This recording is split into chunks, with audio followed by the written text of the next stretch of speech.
Muy buenas noches a todos y bienvenidos a nuestras pláticas semanales de todos los jueves aquí en Encuentro Ciudadano.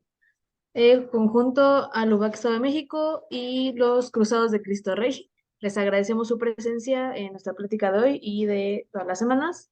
También les recordamos que todas estas pláticas se transmiten en nuestras páginas de Facebook y al final quedan grabadas y se suben al canal de YouTube, que es el de Encuentro Ciudadano. Los pueden buscar y de ahí pueden encontrar esta y todas las anteriores. Ahora le doy la palabra al maestro Jorge Lara para que nos introduzca al invitado del día de hoy. Muchas gracias, Vianey. Buenas noches. Buenas noches a las personas que nos acompañan en la sala de Zoom y las personas que nos están viendo en nuestras transmisiones en vivo en Facebook. Bueno, pues hoy contamos con la presencia de Leonel Funes Díaz. Leonel ha sido diputado por parte del Partido Acción Nacional, tiene estudios de periodismo, también es analista político y es un apasionado de la política en América Latina. Buenas noches, Leonel. Adelante, estoy el micrófono. Gracias, Jorge. Buenas noches a todos. Bien, vamos a platicar hoy, 31 de agosto, de un poquito un vuelo rápido por lo que está pasando en nuestro querido continente de América Latina. Seguimos, por favor. El día de ayer, 30 de agosto, a nivel mundial, se conmemora o se recuerda a las víctimas de la desaparición forzada. Aquí simplemente quiero hacer un pequeño recuento de este grave problema que hay, que es un problema que es mundial. Y como dice ahí una de las láminas que pido que cambien la lámina, por favor, la que sigue. Este día, decía yo que se celebró ayer el Día Mundial de las Personas Desaparecidas de manera forzosa. Seguimos. Según la ONU, hay más de 109, bueno, más de 100 países, 109 en particular, que tienen un registro, digamos así, puntual de desaparecidos. Desaparecidos de manera forzosa, o sea, con la fuerza, con la violencia del Estado o de los grupos eh, criminales organizados, terroristas o guerrilleros. Avancemos. Para mala reputación del continente latinoamericano, hay 6 países de nuestro continente que están entre los 10 con mayor número de desaparecidos. Y ahorita que hablemos un poquitito de ellos, te encontraron una cierta lógica al respecto. Estos son Argentina, Guatemala, Perú y El Salvador y Colombia. Aquí hay que decir, son los que tienen más números de desaparecidos a nivel mundial. No es que hayan desaparecido hace un año o 2 años necesariamente, o hace 10 años, sino que han venido acumulando ese número de desaparecidos y que la gente sigue sufriendo, sus familiares particularmente, evidentemente, las secuelas de esto, ¿no? Porque es terrible, vamos a hablar del caso, por ejemplo, de Colombia, ¿no? Hace 20, 30 años, los secuestros estuvieron al orden del día, las matanzas de parte de la guerrilla, la parte de los paramilitares, de parte del ejército, y hay mucha gente que tiene 20, 30 años desaparecido y que los familiares nunca supieron qué pasó con esos jóvenes, con esas mujeres, esas niñas, etcétera. Entonces, vamos a hablar así rápidamente de unos casos. El caso de Argentina, que es el que se supondría que tiene más número de gente desaparecida. En este caso de Argentina y en todos los demás y en el mundo mismo, nunca hay una cifra exacta porque los registros pues, no se pueden dar, ¿no? Porque los propios regímenes totalitarios o persecutores, pues evidentemente no dan cuenta de los números que ellos mismos han desaparecido. Entonces, probablemente para algunos pueda parecer exagerado un número y a la vez para otros menor. Pero en el caso de Argentina, por ejemplo, se habla de hasta de 30,000 desaparecidos, sobre todo en los tiempos por los tiempos de los regímenes militares. En el caso de Guatemala, ahí se habla que cuando hubo la guerra civil y todos estos asuntos tan fuertes que hubo en su momento en Centroamérica particularmente, hubo alrededor de 45,000 personas desaparecidas. En este año, por ejemplo, en El Salvador, en Guatemala, de enero a marzo, marcaron que hay 321 desaparecidos que se van acumulando y acumulando y acumulando. En el caso, por ejemplo, de El Salvador, o sea, regreso a Perú, hay marcados que, por ejemplo, de enero a marzo de este año, 132. Pero aquí también hay una duda, porque con todo lo que ha hecho el régimen de Bukele de encarcelar a gente por todos lados, hay muchos familiares, mucha gente en El Salvador que desconoce si sus familiares o sus conocidos están en la cárcel, porque no hay un registro muy claro de quiénes y hay sufrimiento que podemos ver en la prensa de las mamás que están buscando a sus hijos. Además de que en El Salvador también hay un gran número de gente que desapareció en la guerra civil. Hablemos de Perú. Hay más de 20,000 desaparecidos según la Dirección General de la Búsqueda. Acuérdense que ahí hubo una guerra terrible con Sendero Luminoso. En Colombia, esta lucha de la guerrilla y el narco habla de que hay más de 47,000 personas desaparecidas. Y quiero dar un dato muy significativo. Olga Sánchez Cordero, cuando era secretaria de Gobernación, dijo que en México se habían desaparecido en los últimos años 35,000 centroamericanos que venían cruzando hacia Estados Unidos. Como ustedes verán, es un tema gravísimo, es un tema muy difícil que hay que estar atendiendo. Es un tema tan grave el de la desaparición forzada que va de la mano con los temas del crimen organizado. Puedo decirles, por ejemplo, que Ecuador le ha ganado a México ya en las ciudades más difíciles de los muertos, los crímenes que hay, ¿no? Hoy hay en Colima, por ejemplo, 105 muertos por cada 100,000 habitantes. En junio, por ejemplo, en Colima hubo 400 homicidios, pero hay ciudades ya en Ecuador que tienen más muertos. Por cada 100,000 tienen 128 en promedio y Colima tiene 105. En fin, ese es un primer panorama de un tema que se celebró, perdón, se conmemoró el día de ayer, pero quería yo darles unas cifras para que veamos cómo en nuestra América Latina tenemos una herida muy grave en este tema de los desaparecidos. No sé si aquí quieran hacer un comentario o nos seguimos al siguiente tema.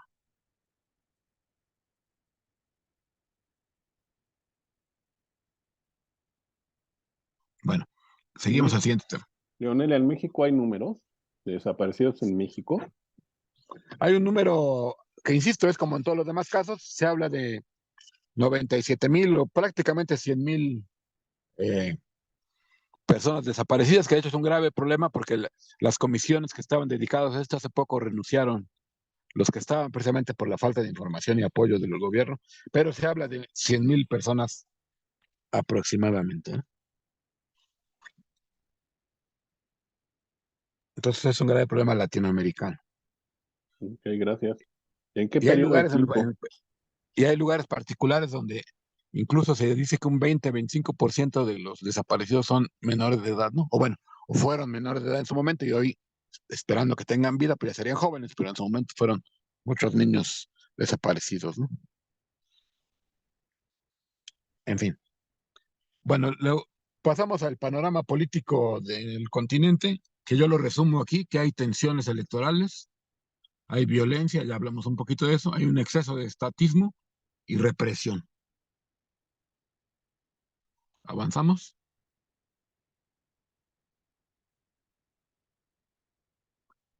Por ahora en América Latina se están viviendo dos procesos electorales, digamos así, en paralelo, que es en Ecuador y en Argentina. En Ecuador hace unas semanas, ya lo platicamos aquí, si no me equivoco, se desarrolló la primera vuelta electoral y está ahora por desarrollarse en unas semanas más la segunda vuelta electoral. Y en Argentina están por celebrar en octubre lo que será la primera vuelta y si no hay ganador, en noviembre irán a una segunda vuelta electoral. Pero vamos al detalle de las mismas. Siguiente.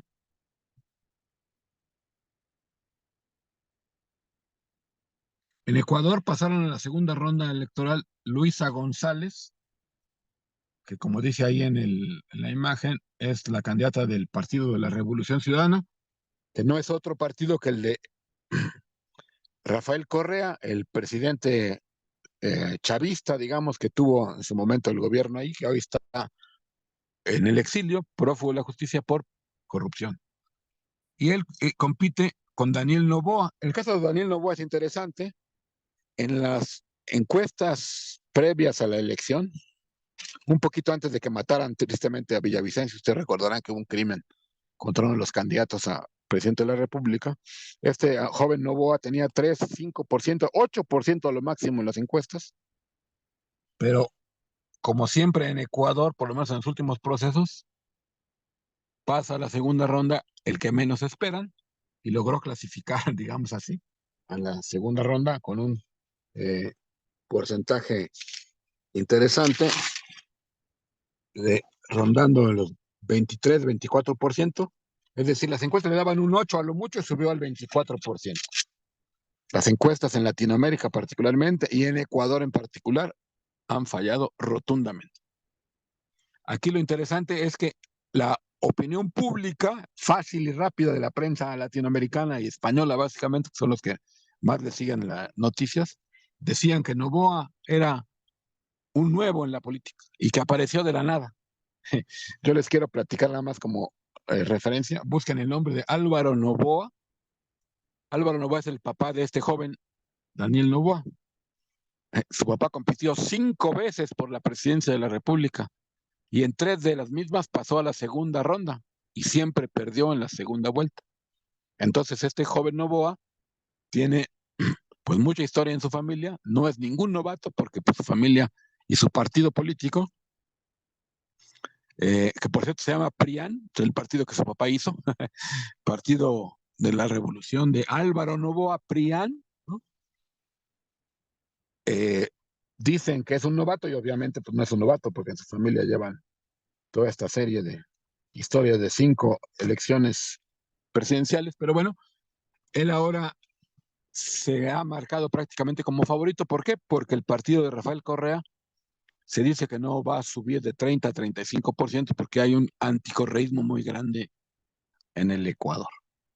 Este joven además es heredero de una fortuna impresionante, es hijo de un empresario del que ya decíamos compitió para presidente en diferentes ocasiones. Es interesante entonces que estemos pendientes al Ecuador. Se cree que toda la gente que votó o apoyaba al candidato Villavicencio que falleció asesinado, ¿te recordarán? Le estarán dando el apoyo a él en esta segunda vuelta que será el 15 de octubre y deberá de ganar la presidencia. Para los que estamos un poco en contra del populismo y del socialismo, pues sería un poco dijéramos así, la posibilidad de que no avance en Ecuador esta opción. Y Luisa González, digo, insisto, es el peón de Rafael Correa, del chavismo en Ecuador. Pasamos a la siguiente, que es de Argentina.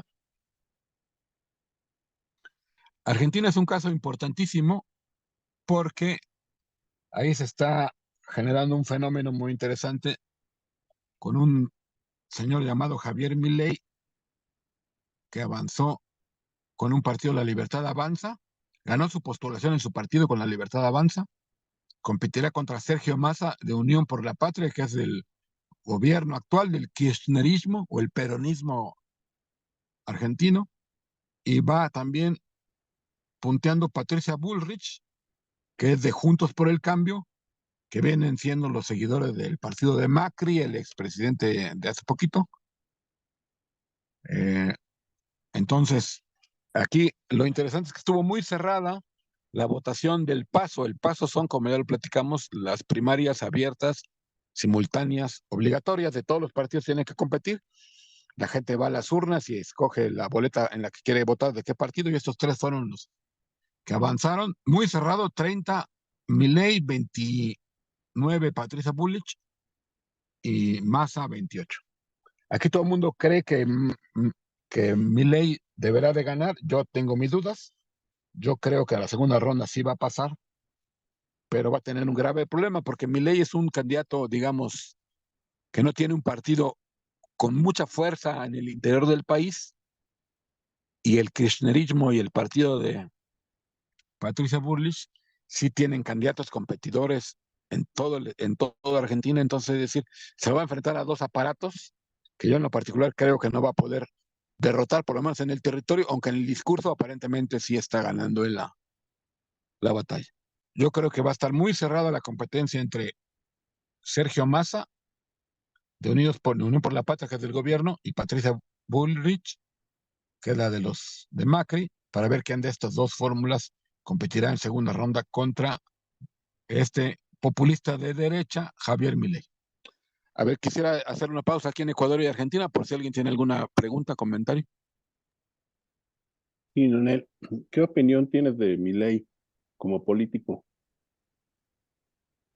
Bueno, Javier Milei como político ha sido un cuate que ha sabido aprovechar el grave problema que hay ahí económico, el grave problema social y el grave coraje que tiene la gente contra, en este caso, el gobierno de Kirchner. Milei dice ser o querer repetir la historia, de algún modo lo ha dicho ya, de Menem. Ustedes se acuerdan de Saúl Menem, aquel presidente populista también y que logró ganar elecciones a través del populismo, esto de hacerse ver y notar en todos los puntos. Por ejemplo, ahora Milei hace unos pocos días ya tiene novia, ¿no? Algo que fue muy criticado en su momento también de Menem, con tal de ganar adeptos y pueblo, se consiguió parejas y novia, y ahora Milei hace poquito acaba pues, de hacerse novia de una presentadora de televisión, una cómica, ¿no? Entonces, él es muy populista, juega mucho de ese lado, ataca a lo que él le llama la casta, que es así como la clase política, pero para su desgracia, y ya empiezan a sacarle los trapitos al sol, de la gente que le está apoyando, hay muchos que son de esa casta que él dice confrontar. Es un cuate muy escandaloso, es un cuate gritón, es un cuate que no respeta nunca el diálogo, y eso a mucha gente le ha gustado. Es así como un Fernández Noroña. Imagínense cuando ustedes han visto a Fernández Noroña que grita, grita, mienta madres y no deja nada de hablar. Así es Milei. Y bueno, yo creo que va a pasar a la segunda ronda, pero yo dudo que les pueda ganar los aparatos de los partidos en la segunda ronda, salvo que el partido de Bullrich, que es digamos un poco de derecha, termine apoyándolo, porque además Milei los va a necesitar, porque Milei no lleva candidatos a diputados y senadores. Entonces eventualmente sería un presidente sin diputados y sin senadores, y yo creo que ahí le conviene a él tener una alianza con Juntos por el Cambio para que haya un apoyo legislativo. Pero en cualquiera de los casos, no va a haber ninguna caída desastrosa para Argentina si gana cualquiera de los tres, ¿no? Argentina tiene problemas de fondo que no los van a resolver ninguno de ellos, y Milei pues es un hombre que ha aprovechado la situación y se basa en el escándalo para avanzar. Muy bien, avancemos a Guatemala, seguimos por ahí la siguiente, por favor. Bueno, no, antes de pasar a Guatemala, olvidaba el orden. Nicaragua. Aquí no vamos a hablar de lo electoral, aquí vamos a hablar de cosas muy tristes que están pasando en Nicaragua. Como ustedes saben, ahí gobierna el sandinismo, gobierna Daniel Ortega y su esposa, son autoritarios, expulsaron a opositores, quitaron candidaturas de todo el mundo, los mandaron en un avión a Estados Unidos, les quitaron la nacionalidad. Y hace poco consumaron un golpe terrible que ya se venía fraguando. Le han quitado la personalidad jurídica a la Universidad Centroamericana. La Universidad Centroamericana es la Universidad de los Jesuitas de allá de Nicaragua, y es prácticamente la única fuerte y firme de las universidades en este país. Hace unos días les quitó la personalidad jurídica, les puso un nuevo rector y prácticamente la expropió. Fue terrible. Las universidades jesuitas, entre ellas la Ibero de México, han estado reclamando. En la Universidad Javeriana de Bogotá, donde yo tuve oportunidad de estar estudiando, hicieron unos reclamos públicos hace unos días contra el régimen de Nicaragua. Pero algo que es además muy triste, que la prensa no ha dado cuenta de ello, los jóvenes que lideraban ahí un poquito en Nicaragua con miedo, etcétera, que empezaron a protestar por esta eh, expropiación, diría yo, de la universidad, pues tristemente ya tenemos sus imágenes de ellos. Si le quieren dar clic para que se vean las fotos de los muchachos, han sido detenidos y encarcelados por el régimen de Nicaragua por decir que estaba mal que les hayan confiscado su universidad. Hay que decir que a más de 20 universidades ya ha desaparecido Daniel Ortega y hay prácticamente todo lo que es diferente al gobierno, no solamente lo ven mal, sino lo cierran, lo destruyen y lo acaban. Bueno, no sé si quieren comentar algo rápido de Nicaragua para pasar a Guatemala. Pues la pregunta es, ¿le ves salida a esto de Nicaragua en algún plazo? Yo quisiera decir que sí, pero la verdad digo no. Es terrible el control que tiene el gobierno de Daniel Ortega, la complicidad que hay con el ejército, la imposibilidad material de hacer algo en contra. Hace unos años, cuando el origen de todo esto son unas protestas que hubo hace varios años, ahorita se me fue el año, creo que fue el 2017, si no me equivoco, hubo unas protestas estudiantiles por toda la situación que había ahí en Nicaragua, y hubo una represión terrible, balazos, metieron a la cárcel a muchísimos jóvenes de estas universidades, sobre todo de la Universidad Centroamericana, salieron a las calles a protestar, a todos metieron a la cárcel, y hoy el pretexto de cerrar esta universidad es precisamente porque, según dicen, que hubo un complot terrorista impulsado por los jesuitas en la universidad, ¿no? Incluso a los padres jesuitas los expulsaron, ¿no? Sinceramente no le veo futuro. El mismo Papa Francisco ha condenado y ha dicho que es un régimen brutal el de Nicaragua. El obispo sigue preso. No, la verdad que no le veo salida. Es como Cuba, ya cuando llegó Castro al poder y los barbudos, alguien pensaba que había salida y tristemente ahí sigue. Hace falta además más solidaridad con Nicaragua. ¿Y sabes cómo se les puede ayudar? Pues bueno, ahorita un poco lo que se está haciendo es la protesta por estos movimientos en las universidades. Yo pienso que quien tenga cierta influencia universitaria deberían de hacer señalamientos y reclamando este tema. Hay muchísimos nicaragüenses viajando hacia Estados Unidos, pasando por México, ¿no? Se puede hacer algo por ahí. Está muy difícil la situación. Bueno, si pasamos a Guatemala, por favor.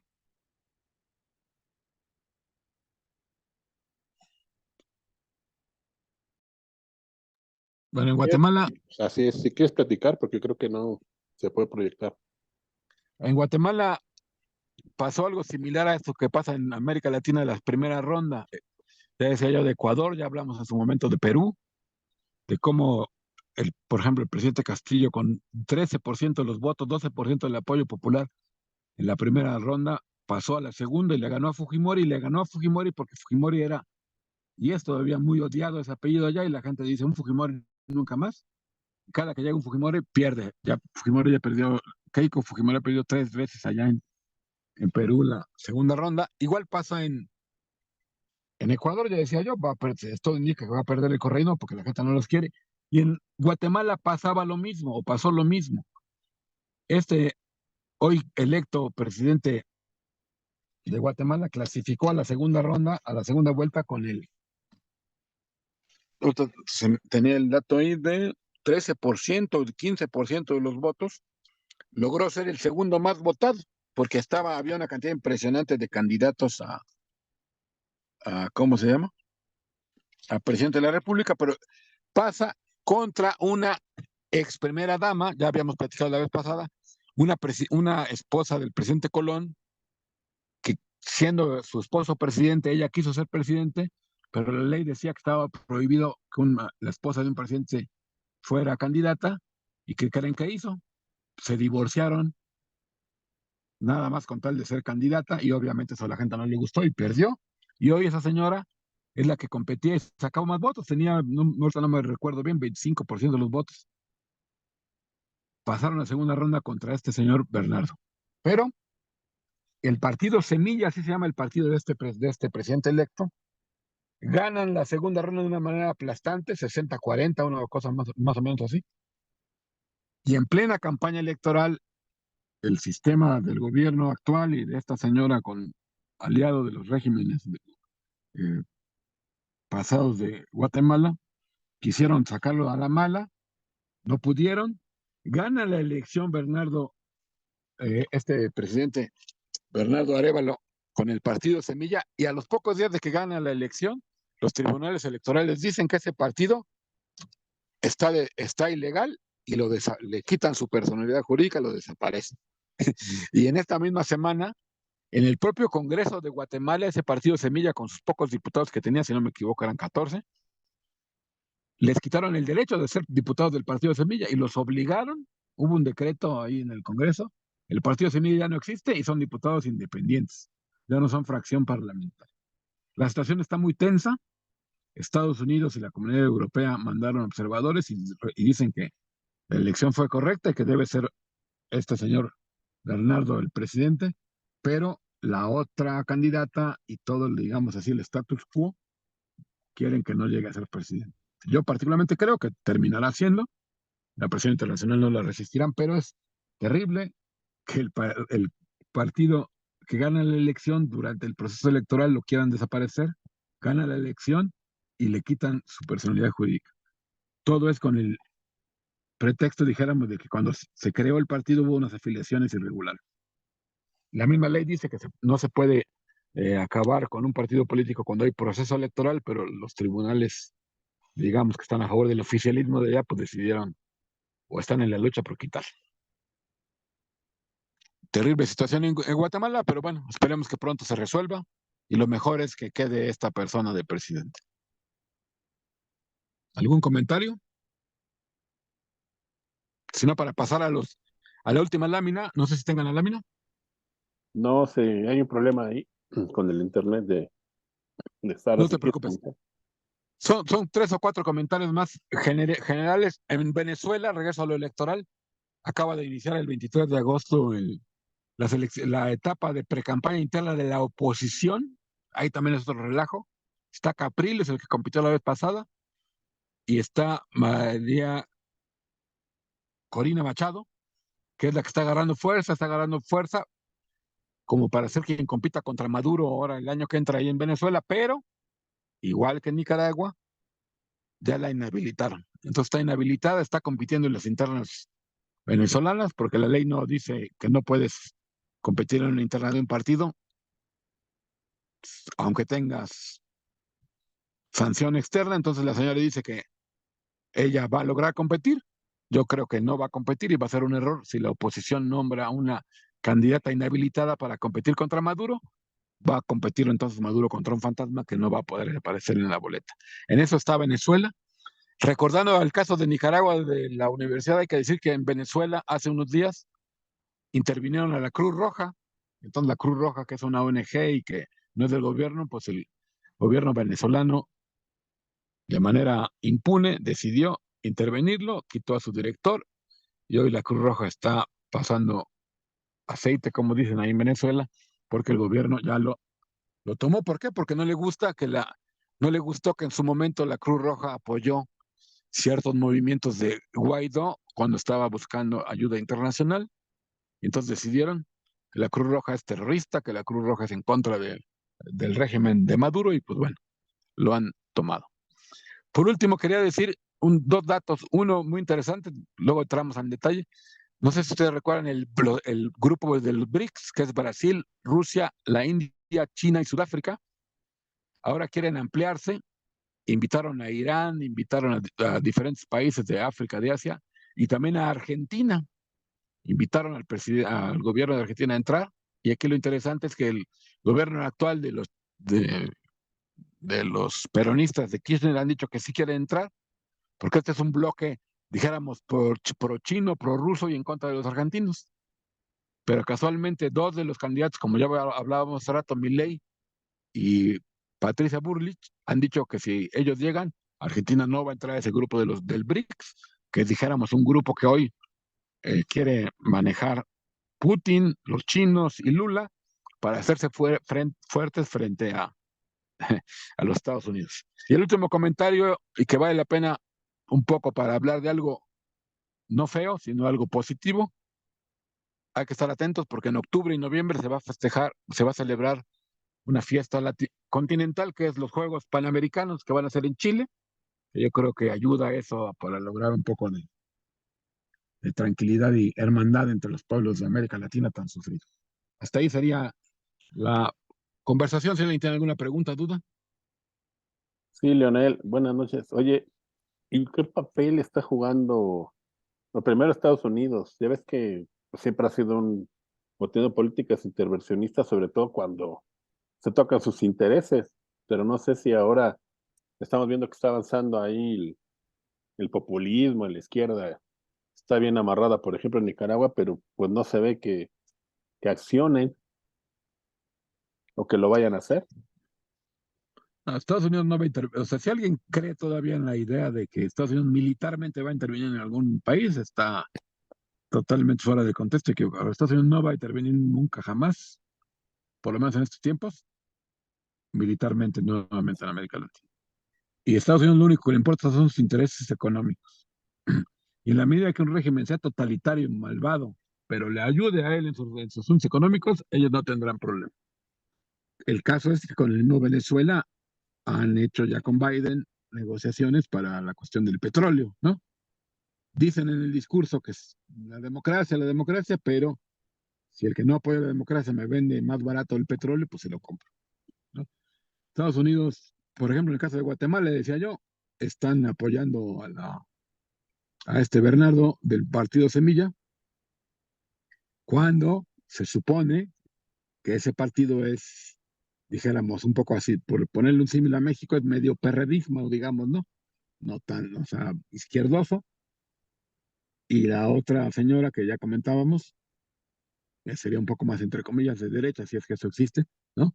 Sería más pro-yanqui, entonces no tiene lógica en términos de eh, geometrías políticas, ¿no? A Estados Unidos solamente le importan los intereses económicos y el interés político lo subordinan al interés económico, y en ese, pero a la vez ahí están pagando pues, llevan consecuencias porque América Latina se acerca cada vez más a estos países como China, que le presta dinero más rápido que el Fondo Monetario Internacional, por ejemplo, aunque se le cobra más caro. Entonces Estados Unidos no, cada día pierde más su papel preponderante que alguna vez tuvo, ¿no? Aquí en México lo vivimos, ¿no? Puede decir Biden y Trump lo que quiera, pero el gobierno de México seguirá haciendo lo que quiera sin importarle lo que opinen nosotros. Ok, oye, ¿y el papel de nuestro país en esos regímenes, en esos gobiernos centroamericanos y sudamericanos? No, pues México se hace güey, perdón por la palabra, con Nicaragua, ¿no? De repente lo apoya en la OEA, de repente se abstiene. Con Bukele se ha peleado el presidente López Obrador, como se peleó también Maduro con él. Eh, México ha querido dirigir el Interamericano de Desarrollo y ha fallado con sus candidatos, los ha perdido con los brasileños, con los chilenos, que no se ponen de acuerdo, que se supone que son de izquierda todos. Eh, y México está mal visto hoy, sobre todo por muchos centroamericanos, por el papel triste que está haciendo a favor de Estados Unidos, deteniendo a todo el mundo acá, bueno, la mayoría de los migrantes que pueden acá. Y ya vimos, ¿no? 35,000 desaparecidos, según la propia exsecretaria de Gobernación, Sánchez Cordero. Entonces, México no está cerca de ser líder político ni mucho menos, ¿no? Bueno, hemos visto cómo a Cuba le compran y le regalan dinero a través de los médicos. Entonces está muy ideologizado también la actividad de México en América Latina.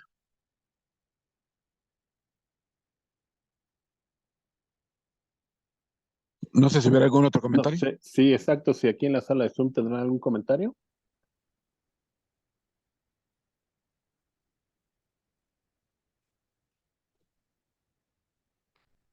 ¿no? No sé si quieras comentar algo más, Lionel. Pues no, simplemente decir que hay que estar atentos a lo que sigue pasando en estos países. El tema de la violencia, en verdad que es terrible. Todos los días pasan cosas, en nuestro continente, en Ecuador, hoy que están previo a las elecciones y todo este asunto, ha habido carros bomba, ha habido ataques terroristas en Colombia, ¿no? Sigue ahí las discusiones con los grupos guerrilleros que aún no entregan las armas. Colombia tiene un caso difícil. El hijo de Gustavo Petro está acusado de haber recibido dinero del narcotráfico y haberlo metido a su campaña política. Haití, ya lo hemos dicho otras veces, sigue sufriendo. Pero pues la vida sigue y América Latina tiene que salir adelante. Oye, y tú, vemos luego videos, yo he visto, por ejemplo, muchos cortitos en los que parece, el discurso de Bukele parecería ser patriótico, honesto, que luego hay gente que le pone, ya quisiéramos un presidente como ese. ¿Cuál es tu opinión de este señor? Todo es una estrategia política para reelegirse. Entonces, él hoy tiene en la bolsa ya su nuevo gobierno. Eh, a eso no le importó nada. Ya lo hemos platicado. No le importó meter al ejército, al parlamento. No le importó violar la ley y decir que, aunque la ley dice que es imposible, que, no, que está prohibido reelegirse y que él fue su principal promesa de campaña, no reelegirse, hoy se va a reelegir.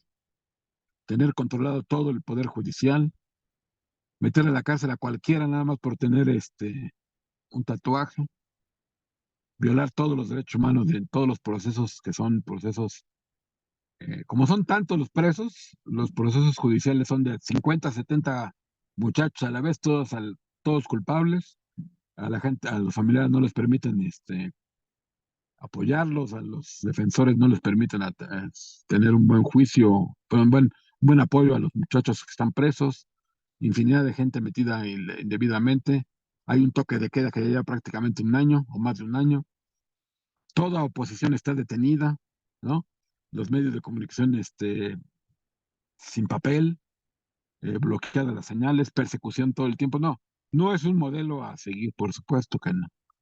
Es un modelo de policíaco, del gobierno policíaco, y no creo que eso sea lo que necesitamos en América. Aunque digan que no hay muertos en las calles, que sí, ciertamente ya no hay muertos en las calles, pero no es lo único eso. ¿No? No Entonces, está, no se está peleando en la calle, pero está peleando en la cárcel, ¿no? Y no se sabe qué pasa, ¿no?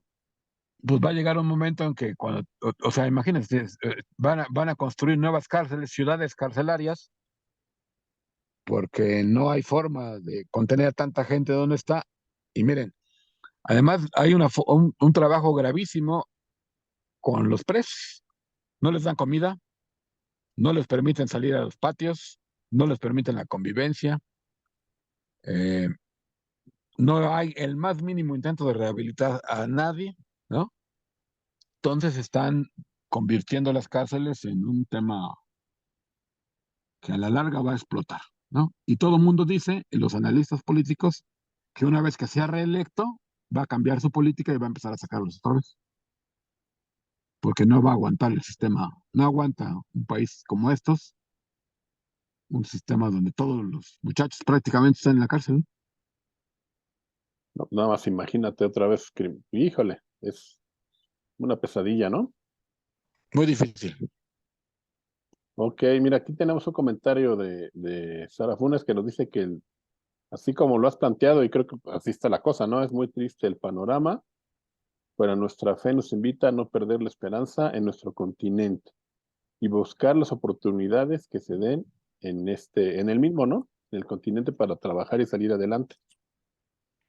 Digo, obviamente, pues, este reflejo de cosas que dice uno, pues son difíciles, ¿no? Pero no todo está mal, ¿no? O sea, qué bueno que en Argentina, en Ecuador, en Bolivia, la están eligiendo candidatos, ¿no?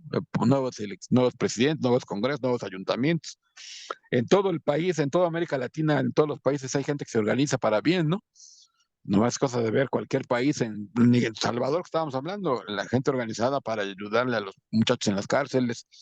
En Nicaragua, los jóvenes, a pesar de que las universidades están detenidas y que los encarcelan, salen y se solidarizan con sus compañeros. En en muchos países de Centroamérica, perdón, de Sudamérica, el trabajo social de muchos, ¿no? De mucha gente ahí está en las calles, ¿no? La sociedad sigue viva. Ah, si podríamos hacer un nuevo programa donde quitáramos un poquito los panoramas negativos y viéramos que América Latina va adelante. Esta fiesta continental, decía yo, parecen cosas, ves que luego parecen cosas menores, lo de la cultura, el deporte, etcétera. Esta fiesta continental que se va a dar en Chile, que es los Juegos Panamericanos, si uno lo analiza, más allá de la canasta que entra o la flecha que se pone, que entra para ganar la medalla del tiro con arco, o el gol que entra en el fútbol, si uno reflexiona y ve a esos muchachos de toda América Latina, habla de que hay una familia detrás, que hay gente que está detrás, que está impulsando otras cosas positivas, en este caso como es el deporte. Pero podemos hablar de la música, de la cultura, la comida, el arte, en fin, hay muchísimas cosas positivas, ¿no? Pudiéramos hablar, sí, pero creo yo que cuando se ven eventos como estos de los Juegos Panamericanos, se ve que hay una sociedad que es distinta a la de los problemas, Hay una cultura vigorosa, ¿no? por supuesto, y esa creo yo que nadie le puede ganar. Quizá la de Europa le puede echar competencia, pero yo creo que América Latina es más rica. Ok, pues si quieres vamos platicando, tenemos por ahí algunas fechas y yo creo que sería muy bueno quedarnos con un buen sabor de boca, ¿no? También de las cuestiones que pasan en América Latina. Yo, por ejemplo, estaba viendo, hay una muchacha que se ha vuelto famosa haciendo videitos, ella es de Angola, no sé si la has visto, vive en Argentina, se llama Elsa Suárez, algo así, y ella habla de las cosas buenas que ve, que ha vivido en Argentina y que nosotros damos por sentados y que allá en su país no se vive, ¿no? No, no sé, preocupación por la salud mental, libertad para poder andar en la calle eh, libremente. Ella dice incluso ahí en sus videos que en su país no puedes presentar el nombre de tus papás porque causa una cosa tremenda, ¿no? Que tus papás casi, casi concertan tu matrimonio. O sea, hay cosas bien interesantes que ella platica que la diferencia de vivir en Angola y en Argentina, que dice ella, pues estoy feliz, ¿no? Ese tipo de cosas creo que vale la pena platicarlas, rescatarlas, ¿no? Hay muchas cosas, hay más, mucho más cosas positivas que negativas. Pero además digo, negativo de lo que hablé hoy, por ejemplo, es lo que pasa en Nicaragua, que es de esto, lo que de toda la cuestión de los desaparecidos. Pero el hecho que haya democracia, que haya elecciones, que haya participación, yo creo que eso es positivo y es alentador, ¿no? Es, que la sociedad civil se organice para cuidar el ambiente, ¿no? Ya se ha hablado aquí del Laudato Si, por ejemplo, ¿no? O sea, hay también un movimiento, en toda América Latina hay una conciencia en términos del clima y el cuidado del ambiente, creo yo que muy buena, ¿no? Por cierto, acaba de hacerse una cumbre para el cuidado de la Amazonía, ¿no? En los países, Así es. Sí, en Argentina, haz de cuenta que de Centroamérica para abajo hay el movimiento Laudato Si, los animadores Laudato Si, ahí es impresionante y su labor es impresionante también, ¿no? Lo que están haciendo. ¿Qué te parece si dejamos aquí la sesión y nos preparamos para una que nos hable de ese tipo de cosas rescatables, ¿no?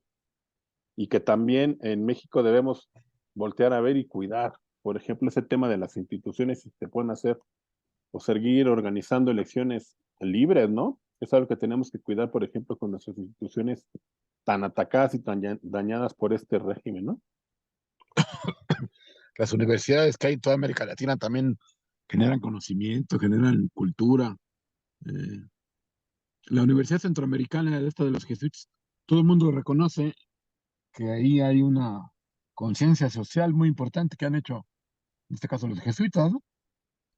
Y en Así otros es. lados no son jesuitas, en otros lados son gente que ha hecho las cosas bien en las universidades y que ahí hay que... En los medios de comunicación también hay cosas muy buenas.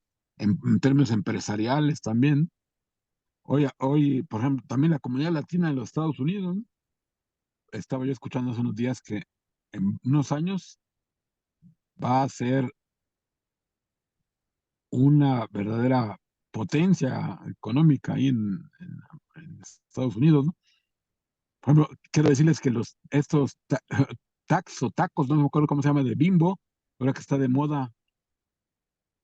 Bimbo, una empresa mexicana, vende millones y millones de dólares en Estados Unidos de esta botanita que inventaron acá. En fin, también hay éxitos empresariales mexicanos o latinoamericanos. Hay muchas cosas positivas. Sí, así es. Pues, ¿qué tal? Mira, en principio, ¿qué te parece si nos quedamos de ver para el 28 de septiembre Correcto.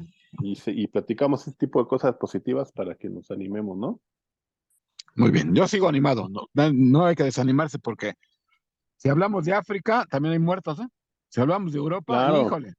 Si hablamos de Ucrania, según son Europa es lo mejor y pues miren cómo están también. No crean que los demás viven en la gloria. pero creo que hay que encontrar un punto de vista en el que no sea que en el país de ciegos el tuerto es rey, ¿no?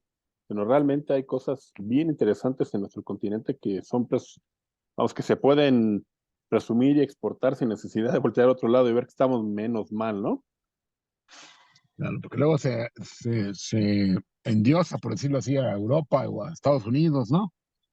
Cuando en Así es. muchas cosas, si no es que en más, están peor que nosotros. Ok, pues si quieres, así quedamos. Nos vemos el 28 de septiembre, ¿no? Primero Vale, Dios. gracias a todos. Gracias, Leonel. Y entonces los invitamos a participar en la siguiente semana, en nuestra plática semanal. Vamos a contar con la presencia del padre Pedro Miguel Funes, que nos va a platicar acerca de la... Es un tema bien interesante, que se dice que ya, según la doctrina social, y según lo que nos dice el magisterio, la pregunta es, ¿los ricos pueden salvarse? Nos va a platicar de eso. Y después, el 14, que es la semana de las fiestas patrias, vamos a tener aquí nuevamente al ingeniero Fernando García, que ya ha estado aquí, nos ha dado pláticas muy interesantes, y va a tratar el tema de la gesta independentista, ¿no?